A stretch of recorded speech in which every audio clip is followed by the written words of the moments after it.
Ziruma kotini bi ane sɛ ne bɛkyerɛ mum ɛwɔ man Ghana ya kwan ho sensɛm na meka sɛ ɔsɔfo no no hwɛ man Ghana ya kwan ya kwan tempon sensɛm so mekyerɛ minister for roads and highways so nyamfo Kwame Gavin Sagbeja de smart dwo kyerɛm sɛ contractor no ana woyi enchi elubo kwan tempon no hwɛ ne mɔne ma enkwan kanto hwɛ na sɛ adwuma no ntumi nye biewa onyai na ɔmfa man Ghana sika ɔmfa yade emehye botom ye jinamu ewon kran ni mantem hanuma na MC edemo Kakwe not akasa echemu se neni aso ewa asudi adwadifo mo la pass afato mo so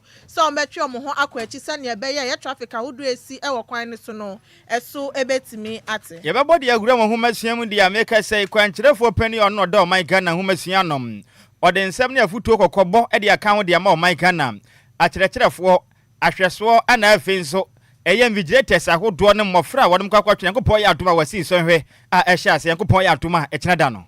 enkra efri asoye na hwe ya disua ho sem so wo man Ghana mu echemu se omo set committee a no beye hwehwemu e de afa eye hostel fees omo je e tertiary schools ahodo nim ida ne ba kire mu awatamentem me kire wese regional kopie mu e wo Christian Heman abato mpesua so no ma hye bedwani anasa wanom assembly member mum the den edonim nyamfo Alex ya opa kododo afo ne se na aboro so e de sidi ya pa na nigye e de ahye akunafo no momfia kwa animu o mafuru mu ma e wo mra wanom edi wanom tese Mother's Day tese nigye si hormo no na nya se kuma krede mu kire mu e besun manumre Ibrahim Mahama amazinophobia ya victim no 200,000 Ghana cedis no ahye so obebua no ama no so ahye adwuma ase ensamo no pina na kan wa yese onkonwa besun mu se enube no nsia kase wo DLFM nsia echiripo enkro kasa fidie so adwuma kuei ena asu yasene open supapa dia na meka mfu Lumba supa edi ama enu ni supapa sese aba adwama so obi atobi anom ntu nsa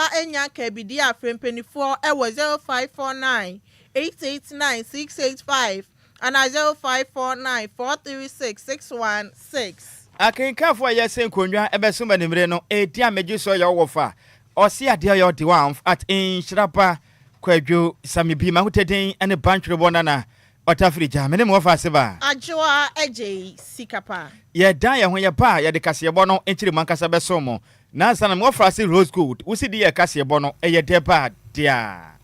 wadama eba na nsempatie amamu nsem di ye kasebo de hinta nyina aha ne pa ho ntama DLFM 106.9 kasebo no nie aha ne nyina yetie DL News.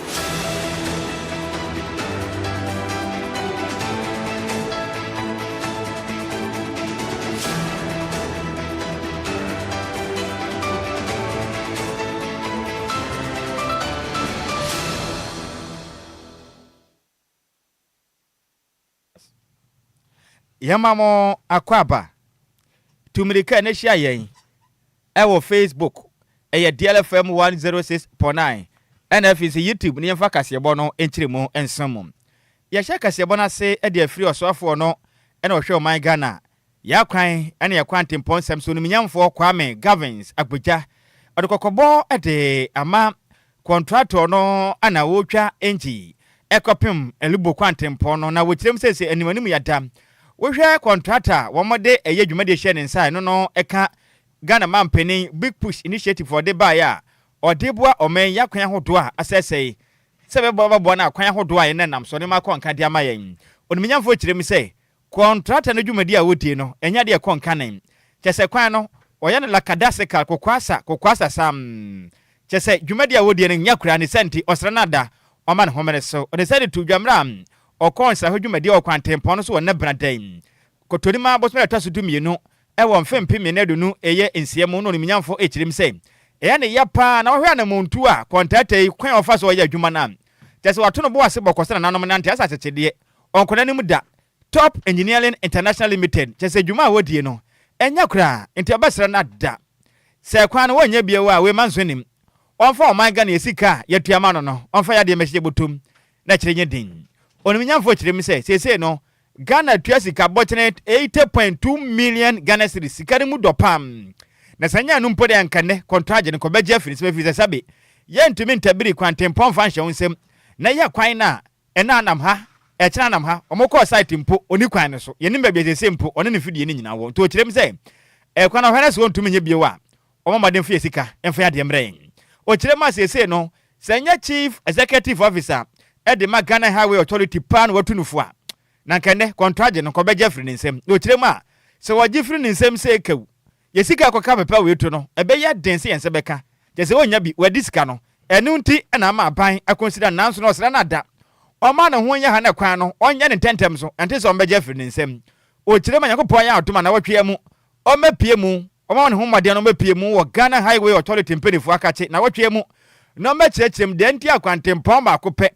wɔmɔhye ne nsa bosumi pintamu ni ene afi na akire no wato no bo ase wɔnante se nanom nante na kyekere nante ne emwa wɔmekire mu a adwuma no bɛbɔ no pa. This project Lumba Junction project has said 71.25 kilometers. Those of you following us have seen the condition of that road and the conditions under which our compatriots who live on this road live. You saw them drying cocoa, much of what is the economic stay of our country. But you drove on those roads and nobody was even patching pothole, which was supposed to be the responsibility of the contractor. You stopped and spoke to women who tell you the ordeal they go through. Some I cannot repeat here, some actually leading to death. And that is the reason the president prioritized this road as big push. This contractor has been on this road for ages and it's not new, doesn't need to mobilize. He's always been here. The little drainage structures you saw, he did them long time ago. But even patching the gullies on the road, he would not do it. Frankly speaking, if not that I've been advised by the chief executive of highways that we need to give him a little bit time.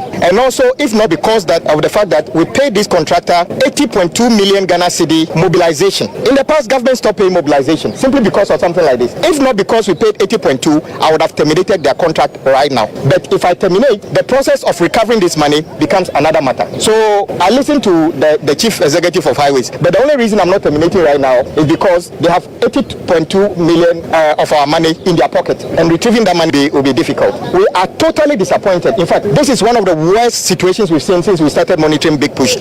project. The worst is that the beneficial owner of this company doesn't stay in the country. Anytime you call him, he's outside of the country. If you want to stay, if you want to work here, you must stay and account for these things. It's not a matter of just sending other people. You are not even a Ghanaian, you are a foreigner, actually now a Ghanaian. So I am asking the reps of this contractor, appear before highways within the week, wherever you are, if you are still interested. You cannot take our 80.2 million and then when we are even looking for you, we can't find you. Doesn't respond to any call or other thing. Unacceptable. We don't owe you anything. Like I said, over 5,000 people want this job. If you cannot do it, step aside. Enipa epe contract no bubrija mpempem omodo so so chunu ne kobrane nsa ka bia chese ode gura to pre ene a wuti ono ene ye osuafo a ohwe o maga na yakwan ene yakwan tempon ensensem so ne den edonum nyamfo kwame Gavins Abuja ena wote ne nkan Yantoa Kasiabone so na MCE Edema Okai Queen North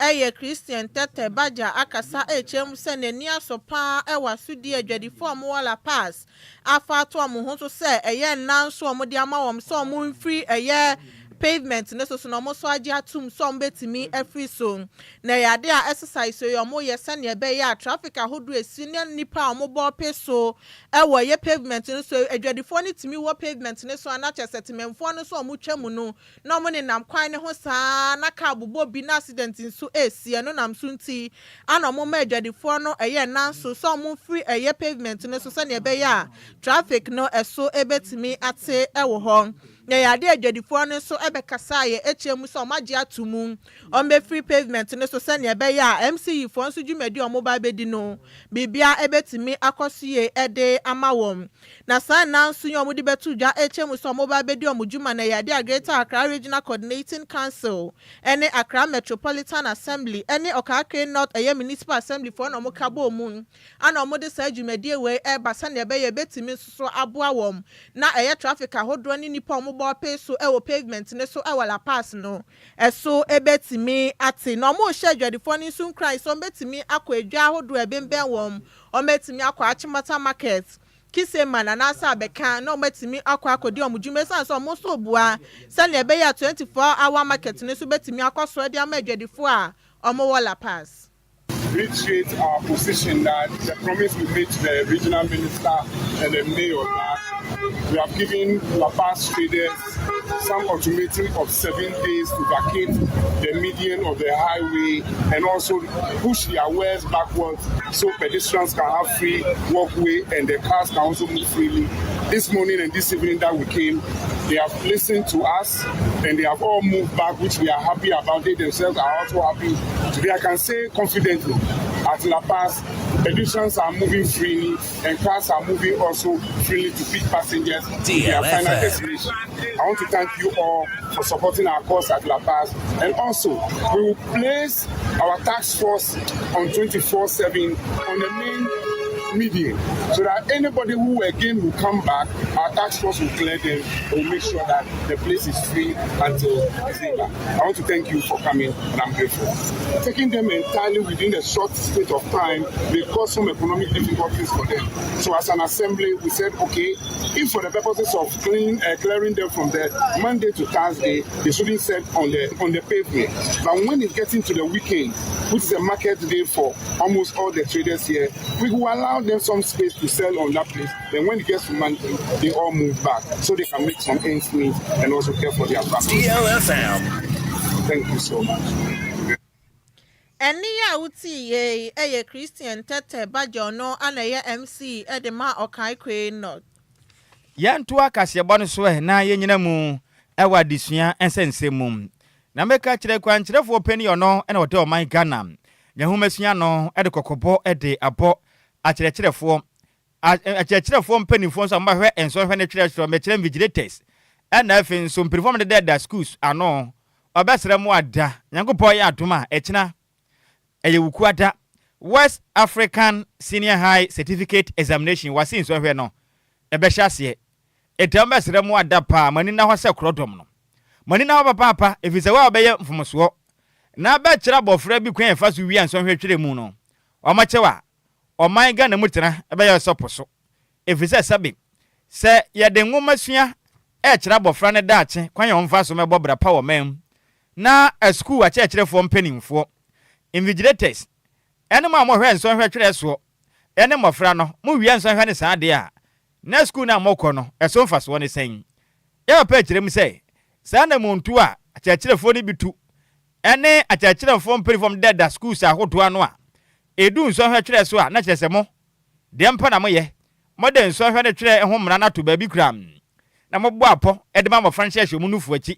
ene o mmemma achi ni ade a okrem sa o mu kyerem anye edisa na motuo ni ade a etia Oman Ghana ho masua enhyehyeye na sese a mekasai enam so egu Oman Ghana ye ho masua hyehyeye na nimu asepa nti o mo twɛ mo mfa mfiri saa na mo bɔ no ehum na mekasai yankopɔ ya atoma efiri kyene kɔ no ye mofre kwa kwatwere wasi nso hwe no omodoso pa bro twe ho wim edipa bro pe empem pam 500,000 candidate empem ahanum omkwa kwatwere hwe yakopon ya adom akina wo man Ghana mu nyina na mra ene inkabo parliament mu kwankyerefo pe no na hwe man Ghana ho masia so professor ene Kofi Davis ene santwerefo bo mpudu mpo na omo kasa na okire mi sen omudo omani bedi nso hwe na chi pa mumfa ni agro na omo ahwe e man so hwe na twere ho hyehye no bia ya adwuma kama na wa wonim na wakɔbɔ apɔ bɛyɛ ne ma bi a ɛne nso ho twere ho hyehye ne bo abira no ɔmɔkyew pɛ ɔmomfa ni agrokram o kyerem a yanka nkyerɛ Ghana fo sɛ titiriw na kyerɛkyerɛfo no ɛne mmɔfra mbɛkyerɛ nso hwɛ ne ma mbɛhwɛ nso hwɛ ne twere so no sɛ munnim a mpenisi sabe sɛ wonim wo ya ana wahwɛ na efiri sɛ a kyerɛkyerɛfo ne vigilators afre twa mu yi wɔnom bo amɔfra kɔtwere nso hwɛ kɔ wi am a mɔkye wɔnom no ɛnɛ ebi da fiase ebisu nya kwanya enkohwe nso hwe twere su bio da kofemese yankopon be se wiase entamo sere mo ada de asie momfanya asua de na wa wonim na afi obeboa obi na kɔ wi anso hwe mu no Oman Ghana mu tena ebe yo seposo. I urge all supervisors and invigilators to maintain higher standard of professionalism. Those who are caught aiding cheating will be severely punished. I wish to remind heads of schools that are consistently cited for examination malpractice to change the narration this year or risk being changed, because if you cannot change the situation, then we will change you. The situation will change you. So if you were cited 3 years ago, you were cited 2 years ago, your school was cited last year, then you have no chance this year if you are cited again. Then it's clear that you cannot change the situation. So who will change you? Or the situation must change you for us to get others to come and help us improve the situation. I wish to remind all supervisors and regional directors of education that all teachers and supervisors who were linked to examination malpractice last year and are being processed for sanction are banned from the examination centers. They are not supposed to come near the examination centers. They are also expected not to have anything to do with the entire examination process, including marking, to educate the Ghanaian populace on the harmful effect of examination malpractice. Our regional education directors in all the 16 regions led this sensitization exercise across the whole country. I urge all students to prepare well for the examinations. There is no need for them to panic. There is no need for them to fear, because the examination questions will come from their syllabus or curriculum. That means that the questions will be within their experience. They need to apply themselves to their books. Any awuti ono na yakwa nchirefo penia oda omaiga na humesua ano mechire Director General of the Ghana Education Service Nedi Professor N.S. Kofi Davis enti eno no we eduro ni babia mekasi esusu an yekwatwira ntwanso omosi yenkwa asofo nkobọ mpaye ma no momfa pen no omonya mfa no nte yempetepete ho na yekwa ebehu ni nyina sika bia wuti bi da pen no kita trenos hey ya bro mama handkerchief hey fita sakado na yedi akwatena de sua dem osunyankopo be yekwa mia wani hey mbona mnise bia nka arokora de pen siso no abetwero yeze ho ha hokora sese yekwa dada na ewrade nyankopo opini no wa fase for na mesere won so hwane twa na duro ni ba bia we mfa nso hwane exams mesere mo syllabus no ma kire mo na no na eba satachire for na nkire mo de ne o mabo mabro ma kire mo de no na eba duro ni ba bia oh nti sa mo de mo ho ato so na mo kwaje mpai bo ne ade ne ye doesn't go anywhere I'm telling you opini sanya wo fie be ye bi na betata wo na mama wo wura fidi ana kura da senya de ade ye ka sen Ghana pe ko tira so hwe a ju ko hye so fu botum na no so ye dwa ho ngosra sana ko tira so hwe musu ade otom aya du sia ho pani mesi musu ade obi nkwa so da mu da so onimade atu ya ma no pen bia wa twa ni nyina ade du sia on enti mu ko sia ko fi wani si say listen hey Ghana wa head kase bani official. It's official. DLFM 106.9. Now what about TISA? I'm saying number 1 year A, number 2 year B, number 3 year C. No what could deviate. Obabana ba kokramfa. If you to man when you say or say we do market with mutre. It your best. I'm ya do me china dia. Oral English muntre ni muntama so na muntie voice na muntre de no. What you say we gidigidi bi anim. Enye hu bia. Oh, no panic. No cause for any alarm bia. Important to be see outra de chia o sa kwacho. That be the way bosumi na 3 days na sa na kwacho. Bosumi na chire ti munyamda na You have muntre. enough time. Aha, nti ne ho asamaye nti emon kwa jeje pen bia mo de mo hoto so a pen handkerchief. We bebre pa yento akase bo no so. Yento akase bo ne so ne yenko so a enjemu e wa disuamu nsem a na so afo a ana hwa disuamu nsem so e wo manga na Haruna Idrisu akasa chemu sa yade a wate committee on be yen hwehwemu e de afa yesika omutwia e de ma hostel wa tertiary institutions ahodro no e wo manga na mu na yade a omode san hyewe e be san say school for bebre na no musu san so mokọ na so mokope hostel a ebitimi twia 1,007 1,008 ebitwia 2k 2,500 nipa 4 obia betwia 2,500 no mo dadan ba kumu e say ha adwen de ohan so ana beto yes school for no any omabusuafo so enu nti ana so ya ehwa disua ho sam so edi sa gina siewe ababetu dwase ne be ya ebetimi abu school for na yi how edi from so na ye Mr. Haruna Idrisu edi nsemi edi tudwa ewa abra no musan eye Gavin Council edi ma University of Engineering and Agriculture Science ana okasa ana ochemu se wo ma eye school for no areshemu sanso anomo amuka bi ewo mu se aban no ebo mo homoden sane memu ebetimi ada ho na kuntabu nso atimi akoso sane ebe ye omo so bia ya omokọ omo so di omo ti beto ye friend hostel no nyema eso ebetimi atiama ono mu so atimi anya sika atimi atwe bi no sanso echemu se ye committee no mo ba bete no eni omo amuka bi ewo mu sanso ana ye mpenifo omo universities ahodo omo private hostel ho ni na ya de omo ni omo be ye ejuma omo ni school for ni so be ye ejuma sane ebe ye betimi aboa om na hawe wa onum na no matimi asano. Also aware publicly there has been concerns about adjustment to hostel fees. There is a committee which will work with the Ministry of Education, GTech, and the Vice Chancellors of the universities. We will be convening to deliberate further and consult further in order that we find an amicable solution to it. But be assured that government will simply not run on the principles of private partnership, and therefore unlimited laissez-faire guidance will dictate the pace. We will be social and we will reflect social values and social concerns in the delivery of that public good. Enwechi anoswafo no hwe eya disua ho sem so ekasa na oche mu se contractors omo ye ejuma e University of Engineering and Agricultural Sciences no omo akosi kotonim abosome ne de toso aduasa ba ko won fimpi mienu ni aduonu nsia mu se ejuma omo ye efa administration blog and staff bungalows no betimi ewie. I've requested after a site visit, Professor Chairman, that the contractor should complete work not later than 31st May 2026. So a couple of days and weeks, the contractor should complete work. And the work includes a central administration block, a School of Agriculture and School of Engineering block, an exhibition and innovation center and a library, an assembly hall, cafeteria, and VIP accommodation. So at least for this university, both the Vice Chancellor and the Pro-Vice Chancellor and Registrar, I'm sure you are those described as VIP accommodation. The state is making adequate provision for you. And then accommodation for professors and senior staff, male and female student hostels, internal rooms and supporting facilities, and some installed education equipment and ICT infrastructure. As I said, two major academic programs, the School of Engineering and the School of Agriculture. A number of you, as part of the contract, will receive some training.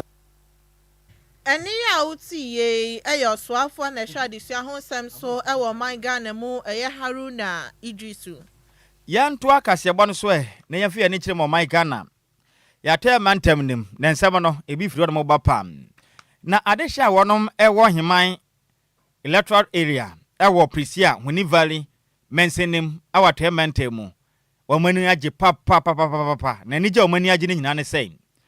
Ana ko sia da atwam yi na ye wiase nyina da pon na kese a ye si hono ma na ye de bo ema nyina ba so e wa na mompa omutu ebo amene wiase ekonani mu puntu okwan so ene moa wonom ede bo amene ye nyina da yatimi aba atiasefo asase ni sente no eye himan electoral area wonom assembly member oniminyamfo Alex ya obako dodo abolo mane se na aboroso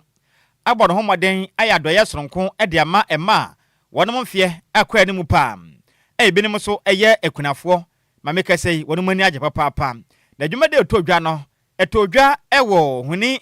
himan community center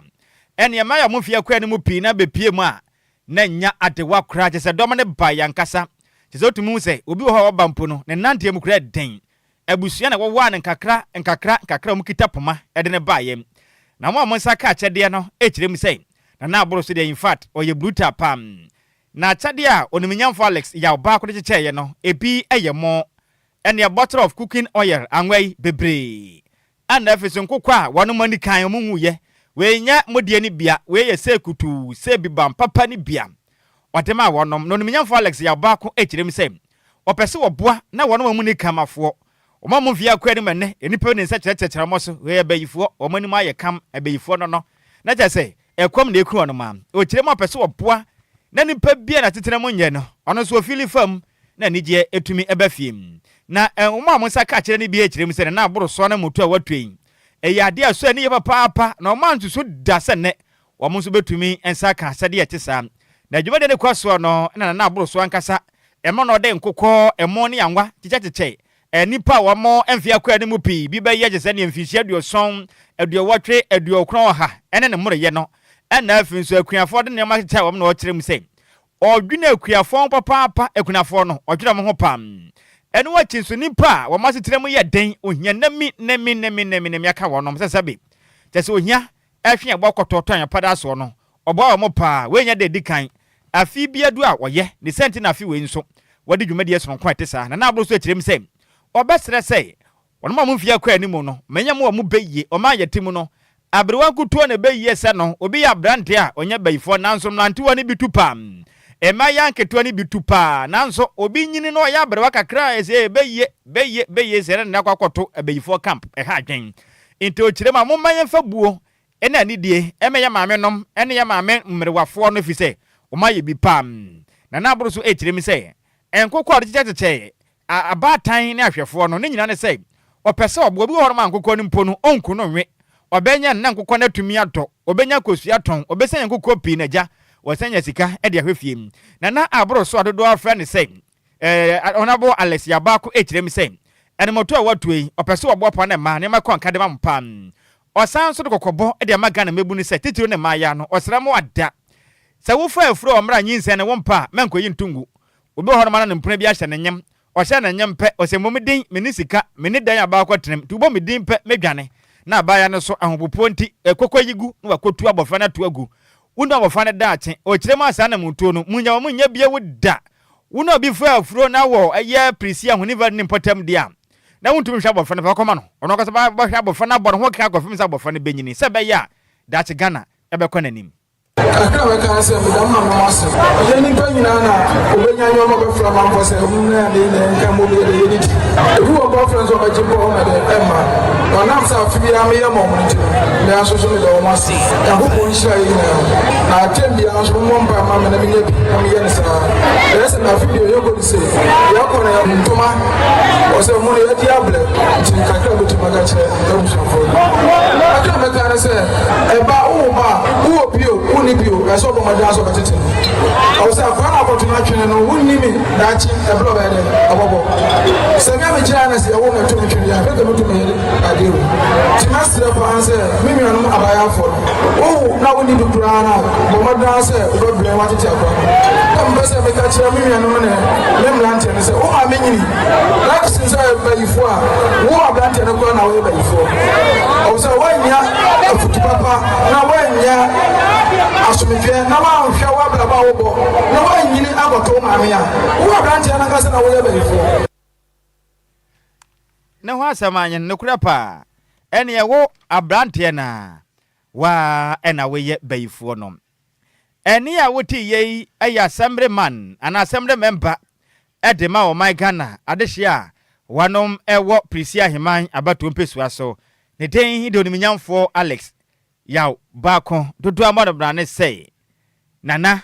aboro so ena wote ne nkan nanu achi ena heman adehia wonom saka achede ni bi a emakunafo ka ho ene wonom a momfie no akwa akire paatum se wedie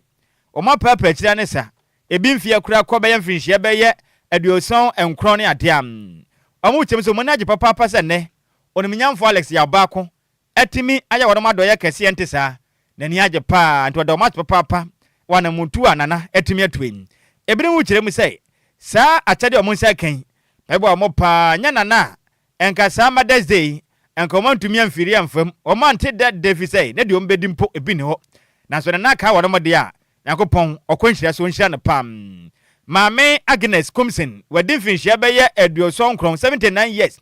o kirem ache se eni jankuto na afina dan su o kirem a anamompa honabo na aburo so ayi nyame nhira ne pi eye yenyom e na ombeto yakopon kwaso anhye na sebe ya next year obetumi aye de chenso odema odone na aburo so no se government be dey abasunti e wadi no root me so aba na abaso na de yaka na se insira nyansa anya kupon de ma na kwa Solomon a odi pu ne man a pu adiji na so insira no ko ye ye ba aburo so ntei fida ya na honorable wa ya die e me na aburo ya adwe ni enti ase so ni jina bi ya no nyina na akunafo ene penifo ti se ye wo na che ye na ye catch honorable said ya dia sida eni kabia mawo efiri se honorable na asewo enti eni ya wuti ne nyomoto ene mpabwe eya omaga na de hya wonom wo prisi aheman abato mpesua so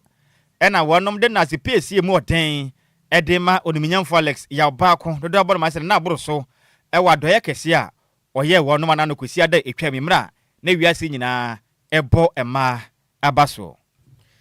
Yantoa kasiabone so na Ghana ye mampani eye ono ani nuabema Ibrahim Mahama ahyebo se eyade a obeboa Emmanuel Samuel no eye xenophobia victim a every eye South Africa na yade a wama ni 200,000 Ghana cedis asan so ahyenebo so obeye eye cement and hardware eye distribution business e de amano e won kran ha sane ebeye betimi so aboa no ama ono so ahya abrabo foforo ase na yade a Emmanuel Samuel ni video se beto dwa e wa bra South Africa obabi saso na mabunu ni bi e toto nanu ano e beto social media no so na chesa ya rawusem ye baba pa na maami ni chiema eye Emmanuel Samuel oba South Africa wa che Inti ade nti ana wonko ni krom na wonko nkope bibi enye no waba beto no bi man so ana chesa kwanya wo se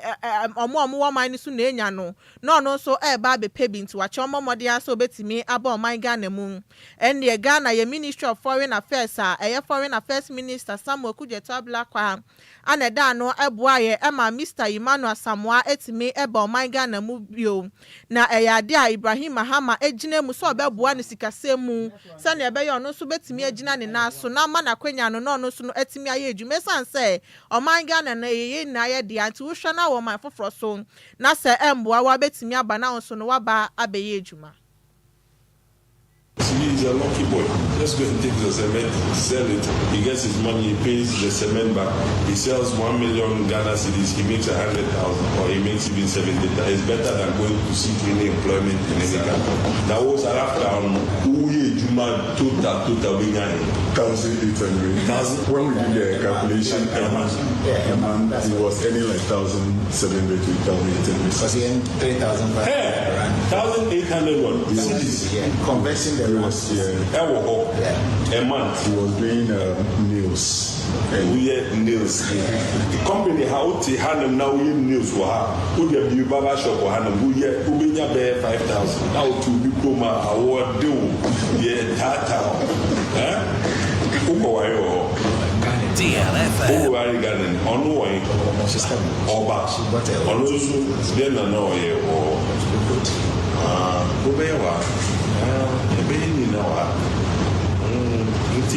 let's find a car for you.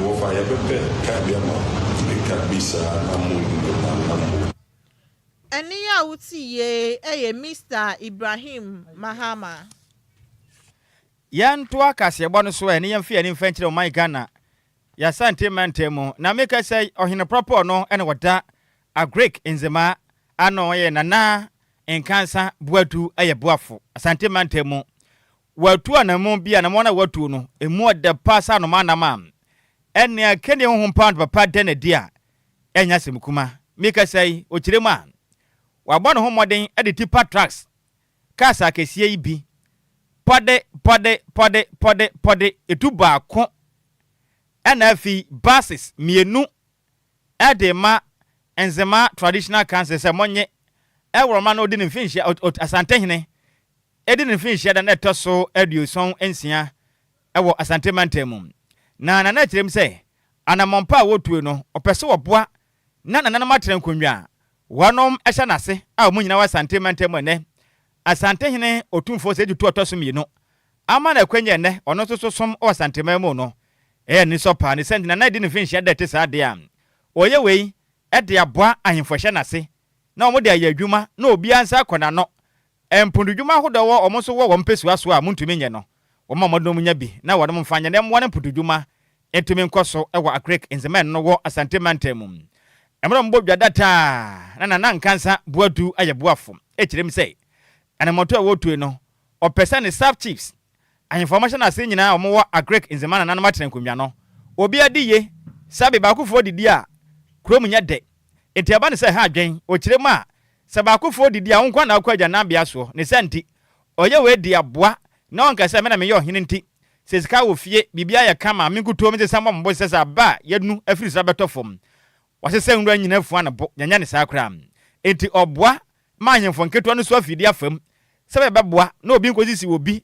na mpududwuma betumi akoso ewo agregezema ewa sante mantem na nanum nsem no enie Miami wura tumfo otekokoso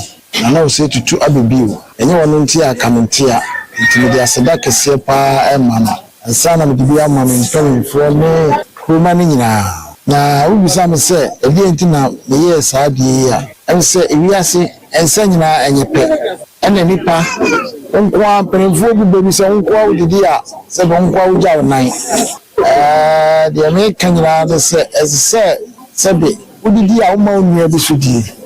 makwa koye ohira meda omano no se ebase enkwa bibia ni amenkwa na meya mebrekwa etiminya adwemi se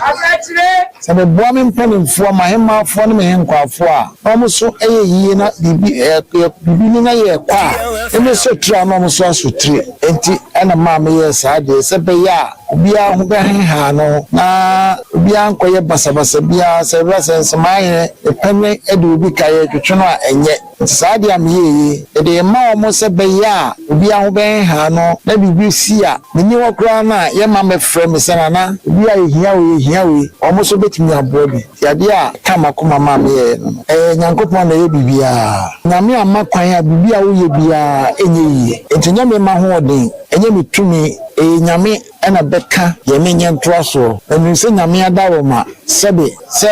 obi a oye ma hwehwe de no omepa ne nsakwa ena bible kan no ose wo ma emu wo nhira eche wo je enti nipa bia obi a betwa hia bia de meka ne se wo bibi na betimi de abo onu a abo anu mane nwu ansa na akotena na yase akobonsa onse edu ba bia ye kwa yie ye mempo de nana se mi wuna ba mayi asa na metia se o ma kom de mepa usum kura me de mentwentwen so de bia meka asotra mebo no ho mebo ni pasum basa nti me de otwen na mi wu a ba me di show pa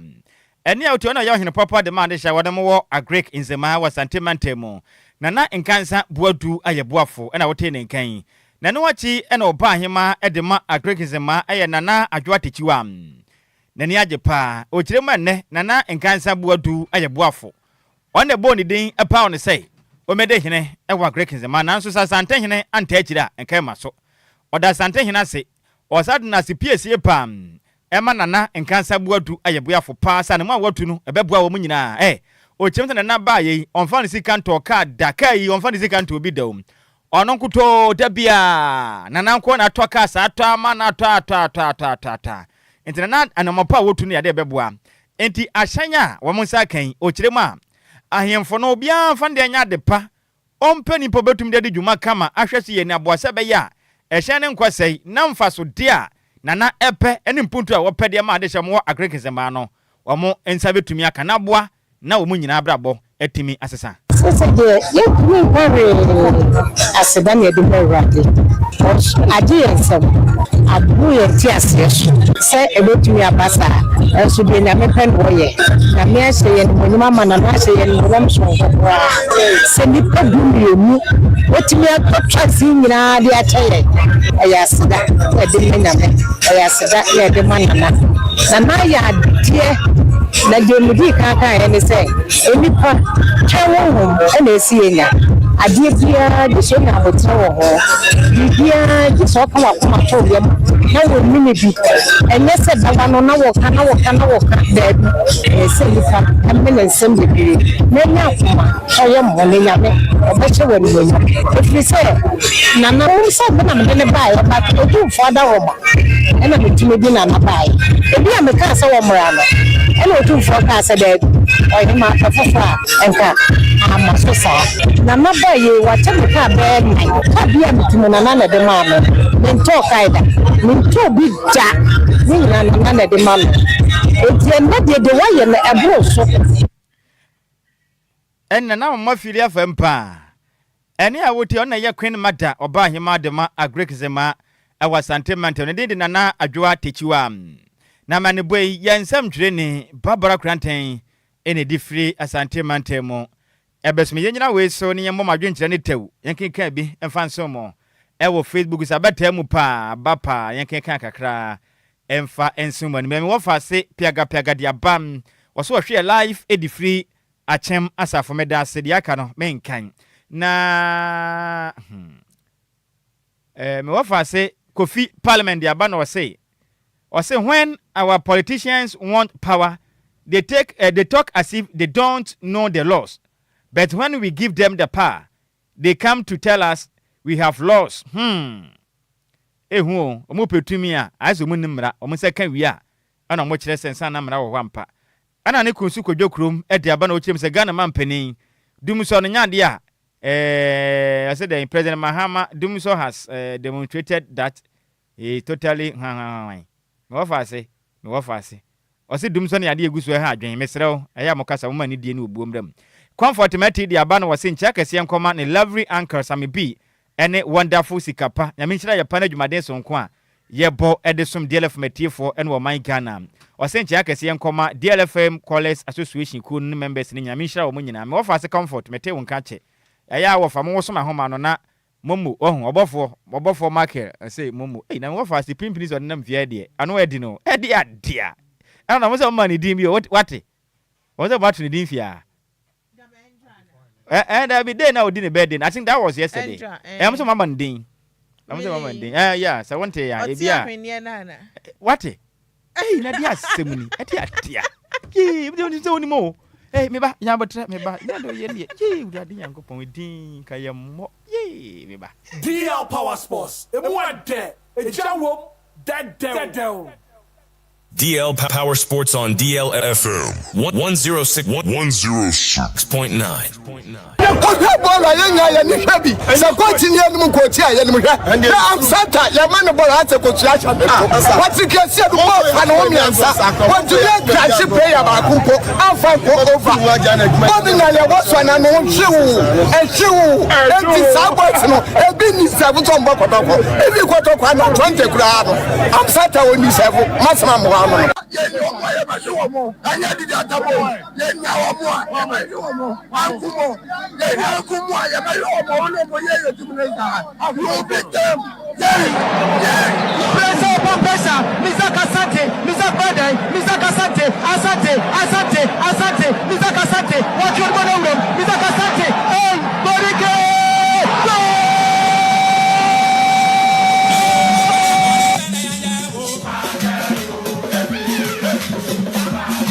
me wafa se Bismarck edu say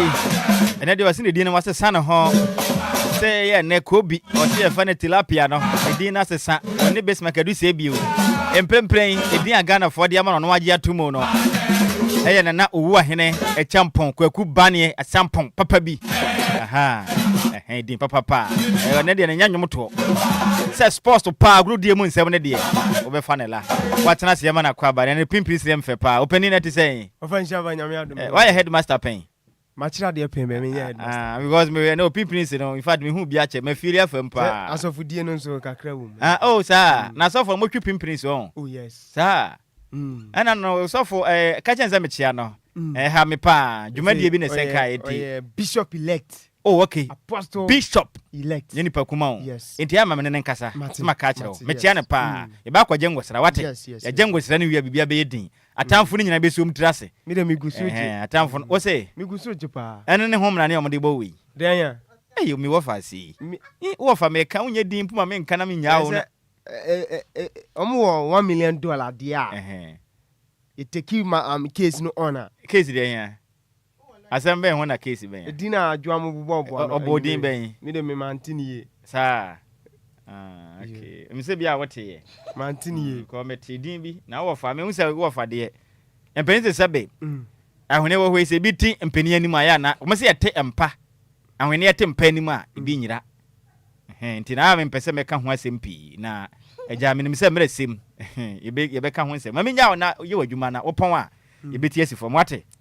yɛnkɔ yɛnim right abusia nyume memo adwo na memo akwaba kwan so nkoso kramra DL 106.9 megahertz emra so yede agure mu nsem papa ba so mudwuma di kese esuwe no ade e kan se nyume no nsia kase asojo a watie nyina wo fan Nhyiraba Kwadwo Sammy bi kasanso a ana menu aba Adjoa Agyei Sikapa sa nyume wo ma jemra ade e kan se po no nyume no nsia kase no made so emra du besima kadu se man bi se obetimi so afrem o wan ni kwakwa champion man bi se matrans agure mu nsem yede so mo na ese won sanso tojuma de so nyume o join show no live on Facebook capital D capital 106.9 we no a champion Kofi Taylor what the images out do videos out do empokra any idea cancer reactions out do nyina no enso somewhere of idea cancer Facebook ne so na se onsan so atimi atodwuma so aseda PSA enkoma idea cancer Lumba super esanse medical di koma sa brano bia no ya transfer mo no kwa mo mfa dwuma de nyina oka anyuma maso yasen ya transfer agudem nsem no ya de so me able producer brantia ya friend Sam Michael so coacha wakuche nsem nyina gunkrata so besima kadu sai me besanim no hunde ko enso agukan nsem nsem ya shasia fifie me no kasa idea wonim sese no eye maiden ade kan say youth democracy kapa na nsentema na mpanifo pound to mana ya the games no so aisha so ewe ade kan say pono me patron la Magdan community park na ahead of ade kan say we no eye ade kan say youth democracy kapa no we no a former vice president our GF openia your friend Fred Papo and so add more details about the can say youth democracy cap no and so the two giant and Fred Papo former GFA Vice President. I believe we are all aware of the previous editions of the Democracy Cup, which brought some very interesting outcomes. And then at the launch of the next edition, His Excellency the Speaker, Right Honorable Bagbin, and the Parliament of Ghana indicated their interest in using the Democracy Cup also to promote youth football development in Ghana. So this idea of having a parallel youth champion, I believe.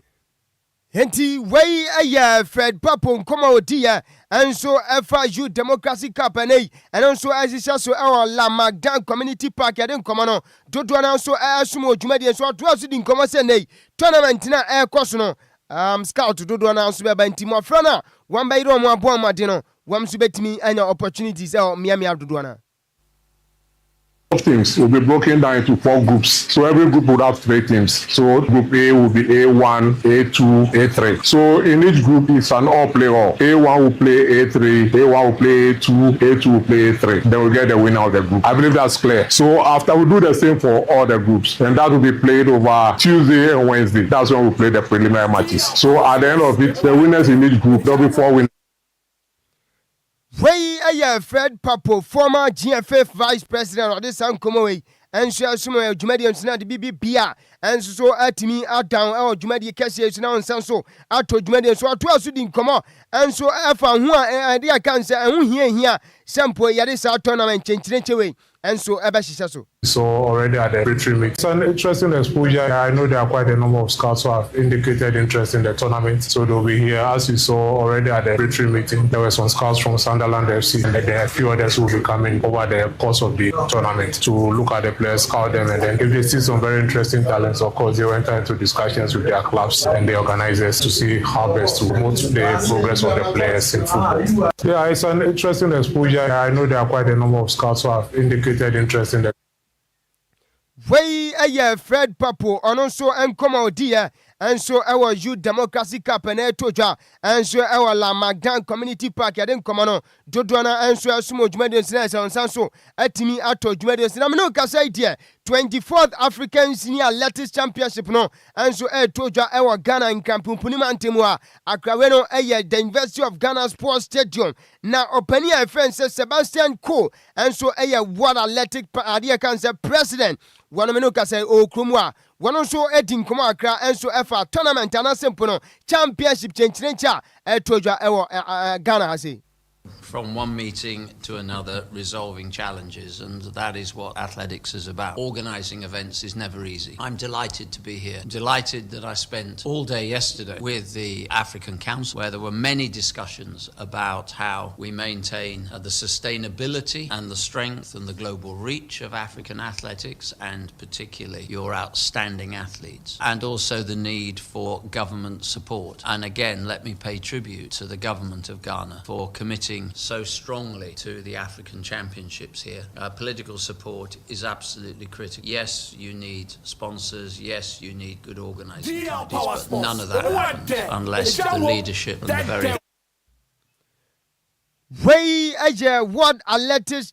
President Opania your friend Sebastian Coe. Ana wade sankomo we enso ejaye ahead on asempono proud to 24th African Senior Athletics Championship etojwa ewo Ghana haiden komono dodona enso esum dwumadi nsina onsanso atimi atodwumadi nsina me no kasa idea FIFA World Cup nyame ya adoma June July ya ebaso na unim se Ghana ya qualify as it stands. Blasters of Ghana sube PM ewo USA Canada ni Mexico na se akoko nkoden enso ewo World Cup na se na me no kasa ntia mete. And it's a Ghana Commercial Bank and so donated 5 million Ghana cedi. Say young farmer Blasters no bra ahead of World Cup toja and so our USA Canada and Mexico and also a young command kefu by dinano and so assume jumadi so now unim say World Cup no toja no DLFM ya the live comment to beba and the good news ayete and it's Ghana ya secure ade cancer broadcasting right into free to a World Cup obi abenye bi ahwe entinya fe na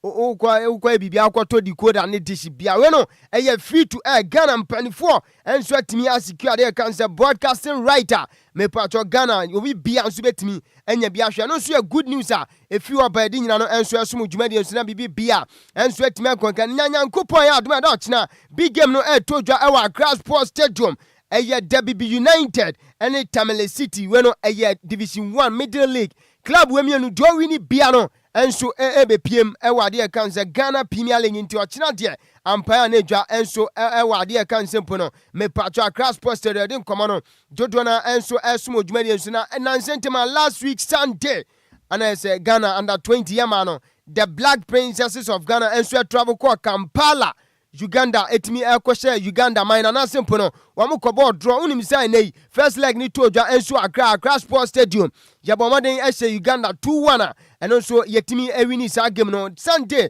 ana return leg ni toja and they 1-1 enti on aggregate no Black Princesses of Ghana and so etimi ewini 3-2 and am to be ya qualify nyame aduma September under 20 women's World Cup etoja and so Poland Ghana Black Princesses no and so Kobe now so stands there 4 teams one so etimi anya qualification mu kopiem and so Poland no me patro Ghana e kan bi sanso no minor je friend say Benin no so qualify Nigeria qualify na Tanzania and so qualify the way the 8th time Omai Konko Ghana yenya qualification under 20 women's World Cup Benin the first time and also wetimenya qualification in Nigeria where the 12 times once wetimi anya qualification na Tanzania so no the very first time and also wetimi atojo and also nkoma akrefi ba di nyina no enso asum dwumade enso na bibi bia so etimi akonka medical di nkoma ma sempo no me patro 24th African Senior Athletics Championship no tojo ewo Accra ya Menoka say the University of Ghana and also championship no enso ekoso na yen so also event ni bi so resource and also atinya to patro men ade kanza 100 meter heat no first heat no etojo ne say ana etia branch fence mojola koneshi ofilosoto ono ana di first 10.545 seconds and I say otimi edidi ade kanza 100 meter men heat no heat 1 no branch fence mojola Koneshi ana otimi edi kan ana second position Pfizer Selepe wano every Botswana 10.615 seconds ana abrantia friends Makusha Ngona wano su every Zimbabwe 10.698 seconds ana no so etimi editor ana say odidi third positioner yade nkomododo na so so na he too no and also nkomo say na tie abrantia friends weno Mhali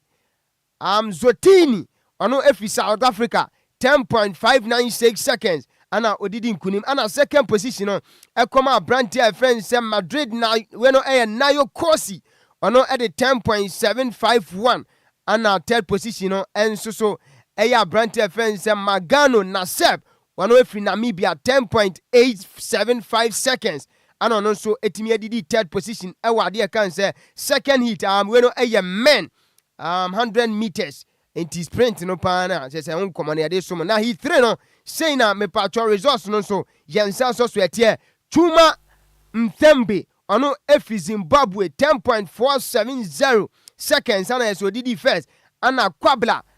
Gadayi Edwin ono eye Ghana ni ono de 10.655 seconds ana Justice Chivomba ono so efi Zambia 10.690 ono so edidi third positioner Janin Komano dodo na so somo ewo dwumadi ensu na heat 5 enso so 100 meter mema na jese mi da so ejina amakache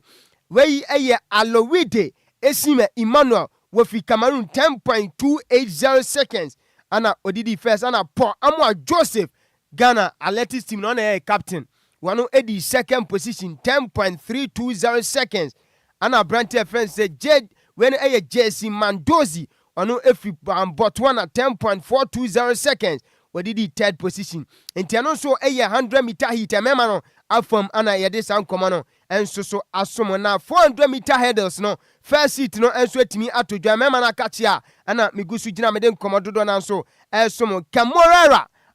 Tisan ofi Botswana the 50.00 seconds ana odidi first position ana Baba Sedu Mamudu ono Ghana ni 51.05 seconds wadidi second position ana Brantia your friend say Edward Wadika and I say Wadaki wano Kenya ni 51.30 seconds wadidi third position tia kame ya say Ghana yamrantia no omo bom mwade pa ene ye say final hit and sample no round no wombetimi anya medade aboa na say yakonkode enso akoani mo sa championship nim na bibibia enso akonka na emana kate no wey 100 meter hit amana from no ababa your friend when you hit 1 Carol Morris, Lucia William, South Africa, and I said South Sudan. Yes, it's Carol Morris, Lucia William. One South Sudan 11.76 seconds. Anna Odidi first. Anna Gorita Borges. One South Tommy and Principe. One also Eddie second position. Anna Baba. Your friend says Chantal Jahi.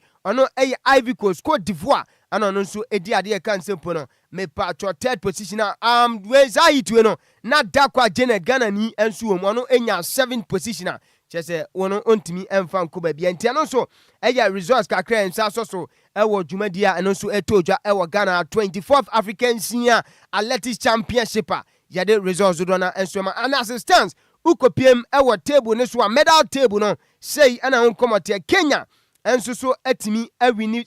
gold 3 ana bronze no omenya 20 in total no womenya 5 medals. South Africa enya gold 2 ana bronze 1 ana silver 1 in total no musu kita 4 ana Nigeria enya 2 gold 1 silver 1 bronze into amso ewo 4 ade kan se medals wamso ekonkoden ewo dwumadi animu ana my friend say Cameroon so no wenya 2 gold onya silver onya bronze in total no eye 2 medals ana ekwade am na your friend say Cameroon na Liberia so no etimi abomaden enya 2 goals into am so de as it stands so menya 2 medals na Botswana enya 1 gold 4 silvers 1 bronze into am so enya 6 medals ana Zimbabwe enya 1 gold 3 bronze into am so eye 3 medals in total ana Lesotho so no etimi enya 1 gold 1 bronze into am so enya 2 ana Cote d'Ivoire enya 1 gold 1 bronze into am so enso enya 2 in total until as it stands just event audo atodwa enso ewo 24th African Senior Athletics Championship and enso todwa ewo Accra ha no ehon table ana say medal table no ana yede nkomo dodo na so asom nkomo denka doso na so emre ne konti agudie mu nsem eboaboa no nyina no yede be so anyame ya duma da ochina yetena se ewo ni da so mo bia dwumadie ne so a dia ka mu bia no yede ebe so nti wofa yemfa agudie mu nsem no ensi na me so aso no ma menye nchi akitu ewi na me so aso Mami chia Sam J Bekwi. Okay. Mama Julie eneni rua Mr. Samuel ahene afo. Okay. Enyume omutie. Enti still na yegusua banku tilapia no so Monday to Saturday. Enyume bia say efo pa 60 cedi unya tilapia full one enya banku 4. We onya obabia. Intensive pura. Enya obabia nya se intensive ofa. Babia ni kromu a ubenya banku 4 tilapia full one. David ni ho. Yes enti Sam J akache nko a ana wunya sa dwumadi ana sa duane we na se bibi bia so edem timami cha samje bakwi na afi ma chia Miss Rita tema committee 2 wono nso monitor ana bema yaw e o Madina Baptist School na chi ho na bema yaw enso eyempabo wono nso etie na me boss Dr. Steven Yabua ukopie me house hearing clinica ho ana oye adwuma ENT specialist doctor ena me no adin komododo na nyame nhyaaw esanse uye heavy pa nti wafa my fancy na dia kan bia no ana no so eja ehye asansechi asemisi ye na mse na unifie nti mfa mane ne mo nti tie amane na mde bo no enye kasa nti tiwaso din awuze anya Bismarck mesi tiwaso din me bawo mesi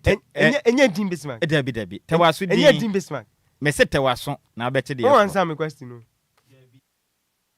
Ode Jesse aba. Emema Jesse. Bema Jesse. Edi Jesse. Omo ye ememe bia omo pe kisses pa obetumi kisi wa ma de achi. Yes ana omo tie. Ena afen so omo so adin pa edin se Jesse ebeje ne mfom so atum. Sa na omo tie. Orofa sa ukopiem Food and Drugs Authority ababa ba ko omo friend se ohene wa ohonum ena ohene wa so eye adwumantie na nwumre ma mfa ncha sonko emfa mo ohene wafa oyo ba mu ba. Yes ofa se ohun ne so yare krampa hutimi to. Ofa owo achinyam ewa nimunyam enye bi ma mo be ma din da bia man ko enye easy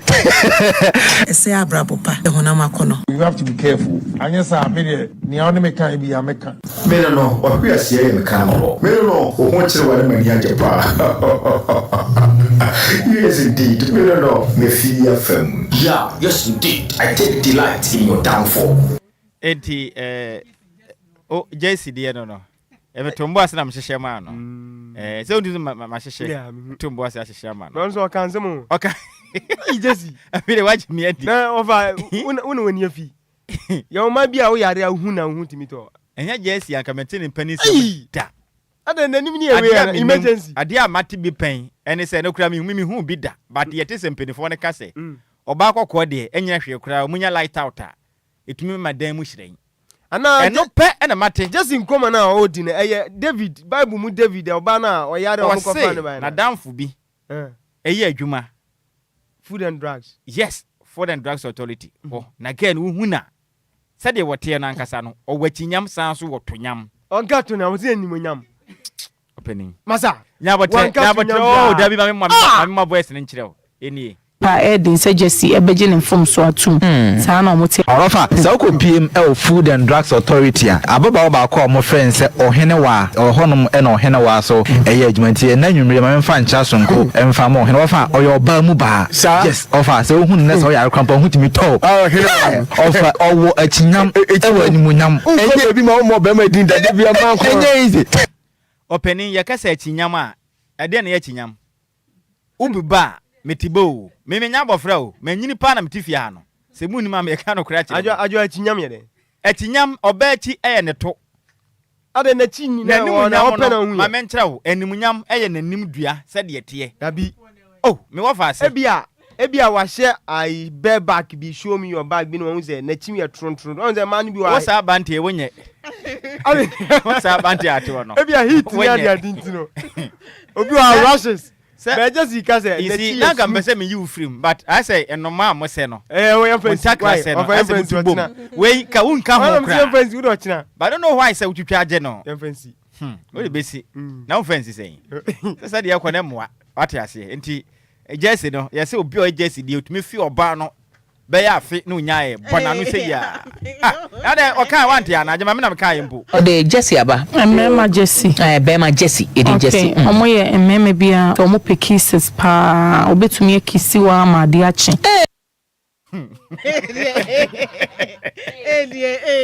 oh for me trying to I don't know esi obi atem but me kisi wa ma de achi Jesse edi Jesse no ensem mo ntifi ade se se aye aka market na market no ba akone de minim se nye ba we na minim market ba akone de nye na se market de na ho apase mo no de ne you know de na ko fa be mo fa si udi de asa wo ba mo fa si u fa hin asa wo ba adwuma woni da ho de be sere wo oni de mo ada we kire din market se na minim ne market ba ko ne de nya se kire nya kura Michael be Michael. David Michael Guma Hodo. Is a didn't buy the two one a battery was no buy. Some is Michael be a fine power. Yes, what the just is yes, be a pie, be so the Fianon qua, and then my chain him any a drink come from Quantino. I am winning, Mate. Into Casabania, dear, see, most I don't call Matama, so I don't call to a day. You ready, Uncle Pona? As I back on the best, me offer us about at the Abejaya, so pedine. Into Ghana for a Western water.